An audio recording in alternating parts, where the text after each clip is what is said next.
नमस्कार दोस्तों, ANV creation कहानियाँ चैनल में आप सभी का स्वागत है। हमारे चैनल पर आपको हिंदी की अलग अलग प्रकार की कहानियाँ सुनने को मिलेंगी। आज जो कहानी मैं आपको सुनाने जा रही हूँ उस कहानी का नाम है महर्षि दयानंद सरस्वती। महर्षि दयानंद सरस्वती का जन्म काठियावाड़ में सन 1824 ईस्वी में हुआ था। बचपन में इनका नाम मूलशंकर था। उनके पिता धनवान थे। बालक मूलशंकर ने छोटी सी अवस्था में बहुत कुछ संस्कृत सीख ली थी। बचपन से ही महर्षि दयानंद धर्म के पक्के थे। वे बड़े नियम से रहते थे। एक समय की बात है, शिवरात्रि का पर्व था। इनके घर वाले सभी उस दिन व्रत कर रहे थे।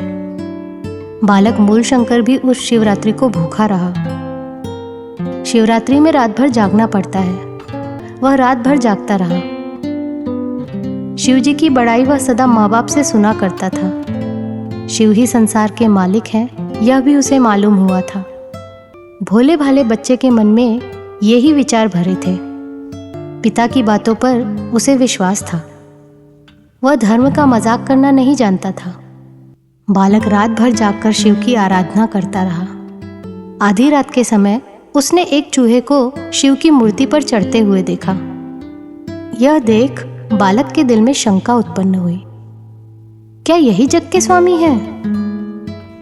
यहीं से बालक मूलशंकर का मन मूर्ति पूजा से उचट गया। सत्य की खोज के लिए वह व्याकुल हो गया। वह संसार से उदासीन रहने लगा। मूलशंकर की उदासीनता देखकर घर वालों ने उसका विवाह कर देना चाहा। शायद वह सांसारिक जीवन में फंस जाए, पर वह दृढ़ निश्चयी इन प्रलोभनों से कब डिगने वाला था। 19 वर्ष की अवस्था में उनके पिता ने उनका विवाह कर देने का निश्चय किया। महर्षि जी विवाह को विद्याभ्यास के लिए भारी रुकावट समझते थे। इसलिए उन्होंने पिताजी से विवाह को रोक देने की प्रार्थना की, परंतु पिता ने उनकी बात ना मानी। तब वे घर से भाग निकले और किसी योग्य गुरु की तलाश में घूमने लगे। उस समय मथुरा में संस्कृत व्याकरण के एक बहुत बड़े पंडित रहते थे। उनका नाम महर्षि बिरजानंद था। वे जन्मांध थे। महर्षि दयानंद मथुरा में आकर इन्हीं से पढ़ने लगे। गुरुदेव में दयानंद की अगाध भक्ति थी। उनकी वे तन मन से सेवा करते थे। प्रतिदिन बहुत सवेरे उठकर वे गुरुजी के स्नान के लिए यमुना जी से पानी के 10-12 घड़े लाते और फिर उनकी कुटी को धोते थे। एक दिन किसी बात से अप्रसन्न होकर बिरजानंद जी ने दयानंद जी को मोटे डंडे से खूब पीटा। इससे बिरजानंद जी के हाथ पर घाव हो गया। जब गुरुदेव उन्हें पीट चुके, तब शिष्य ने उठकर चटपट उनके हाथों को धीरे धीरे मलना आरंभ कर दिया और कहा, भगवान, मेरा शरीर ब्रज के समान कठोर है। मुझे पीटने से आपके कोमल करों को चोट लगी होगी। कैसी अनन्य गुरु भक्ति है। बिरजानंद जी दयानंद को एक बार पाठ पढ़ा देते थे, उसे भूल जाने पर दोबारा न बताते थे।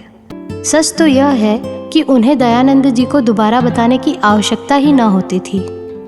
वे पाठ को एक बार सुन लेने पर कंठस्थ कर लेते थे। एक दिन की बात है।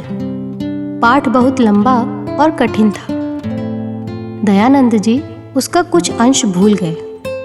वे गुरुजी के पास उस संबंध में पूछने गए, पर गुरुजी ने बताने से इनकार कर दिया। वे कहने लगे कि आज तक तो तुम पाठ नहीं भूलते थे। जान पड़ता है कि कल तुमने ध्यान देकर पाठ नहीं सुना, इसलिए अब तुम यहाँ से निकल जाओ। जब तक पाठ याद ना कर लो, मेरी कुटिया में मत आओ। अगर पाठ याद न कर सको तो यमुना में भले ही डूब मरो, पर मुझे मुंह मत दिखाओ। हताश होकर दयानंद जी वहां से उठ आए। वे यमुना के तट पर एकांत में बैठकर उस पाठ को स्मरण करने का यत्न करने लगे। लाख सिर मारने पर भी वह याद न आया। तब उन्होंने सचमुच ही यमुना में डूब मरने का निश्चय किया। इस विचार में वे इतने लीन हो गए कि उन्हें कुछ भी खबर न रही और एक प्रकार की निद्रा ने आ दबाया। इस अवस्था में उन्हें ऐसा जान पड़ा मानो कोई उन्हें वही पाठ सुना रहा है। उनको उस पाठ का भूला हुआ अंश तुरंत स्मरण हो आया और वे हर्ष से उछल पड़े। झट गुरुदेव के पास जाकर उन्होंने वह सारा पाठ ज्यों का त्यों सुना दिया। इस पर गुरुजी बहुत प्रसन्न हुए और अपने प्रिय शिष्य की प्रशंसा करने लगे। अध्ययन पूर्ण होने के बाद महर्षि दयानंद जी गुरु दक्षिणा देने के लिए आधा पाव लवंग लेकर गुरु के पास पहुँचे। महर्षि बिरजानंद ने कहा, बेटा, तेरी गुरु दक्षिणा यही है कि सद्ग्रंथों का प्रचार करके अधर्म को दूर कर। गुरु द्वारा आज्ञा पाकर महर्षि जी वेदों का प्रचार करने लगे। बहुत कुछ सोच विचार के बाद सन 1875 में स्वामी जी ने आर्य समाज की स्थापना की। पहला आर्य समाज मुंबई में स्थापित हुआ। आज दिन तक उसके द्वारा हिंदू धर्म का उपकार होता चला आ रहा है। इसके सिद्धांत उदार और हिंदू धर्म की नींव मजबूत करने वाले हैं। धीरे धीरे आर्य समाज का विस्तार होने लगा। महर्षि जी के जीवन का सबसे बड़ा और अमूल्य कार्य यही था। इसके साथ ही अनेक ग्रंथों का निर्माण भी उन्होंने किया। सत्यार्थ प्रकाश तो इनमें सबसे विख्यात है। इसके अलावा वेदों का भाष्य भी महर्षि जी ने किया है। महर्षि जी ने अपने जीवन में समाज सुधार के बहुत से काम किए। उन्होंने वेदों का प्रचार किया, संस्कृत के उद्धार के लिए पाठशालाएं खोली, गायों की रक्षा के लिए संस्थाएं बनाई और लड़कियों के लिए छोटी आयु का विवाह बुरा बताया और स्त्री शूद्र सबके पढ़ने का समान अधिकार सिद्ध किया। महर्षि जी ने अपने सभी कार्य हिंदी के द्वारा ही किए।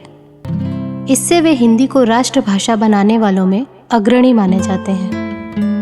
लोगों ने उनके गुणों पर मोहित होकर उन्हें महर्षि की उपाधि दी थी। उनका देहांत किसी दुष्ट आत्मा के विष खिला देने से सन 1883 में दीपावली के दिन हुआ। तो दोस्तों, ये थी आज की कहानी। कहानी पसंद आने पर चैनल को सब्सक्राइब करना ना भूलें और इसी प्रकार की अन्य रोचक कहानियाँ सुनने के लिए हमारे साथ जुड़े रहिए। मिलते हैं अगली कहानी में। तब तक के लिए धन्यवाद।